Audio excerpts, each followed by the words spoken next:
The idea that nucleons, that is, protons and neutrons, could be split into smaller particles was developed in the 1960s. These smaller particles were called quarks. The theory developed to identify 6 types or flavours of quarks.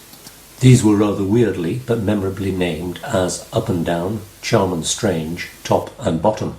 3 of these, up, charm and top, have a charge of plus 2/3, whereas down, strange and bottom have a charge of minus 1/3.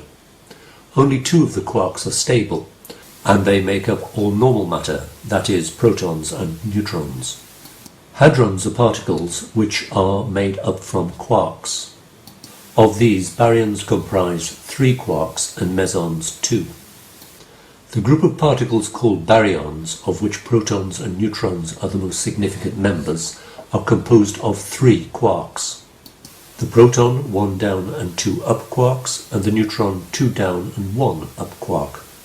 The charges on these quarks comprise the total charge on each of the nucleons. For instance, a proton is made from 2 up quarks, charged 2/3, and 1 down quark, charged minus 1/3. The total charge is therefore 1. A neutron is 2 down and 1 up quark, and those charges cancel out to 0, that is 2/3 minus 1/3 minus 1/3. I started by saying there are 6 quarks, but in fact there are 12, because each quark has an antiparticle, an anti-up, an anti-down, and so on. Therefore there are 12 in total. None of the antiquarks are stable. Mesons are unstable particles consisting of a quark and an antiquark. An example of this is the pi meson or pion, which has an up quark and a down antiquark. The strange quark was so called because the mesons that included it had a strangely long life, only about a nanosecond, but longer still than the other mesons.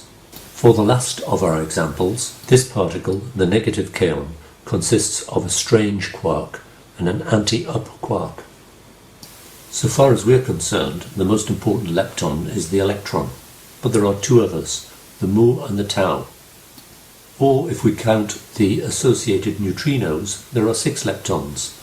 The electron-like particles and the neutrinos exist as a weak doublet. The pairing is sometimes likened to a dog with a flea, and like fleas, neutrinos can exist separately. The electron, with its neutrino, is part of all normal matter in our universe, and these are stable particles, although in fact all of the neutrinos are stable, whereas the charged mu and tau are not. We said there were 6 leptons, or perhaps 3, but in fact we can count 12, because every particle has its antiparticle. The antimatter electron is called the positron, and it is also stable, unless of course it collides with its counterpart, the electron. If a particle collides with its corresponding antimatter particle, then they will annihilate. The resulting pulse of energy may be emitted as photons or converted into other particles. Notes supporting this video are available on the website. Thank you for watching.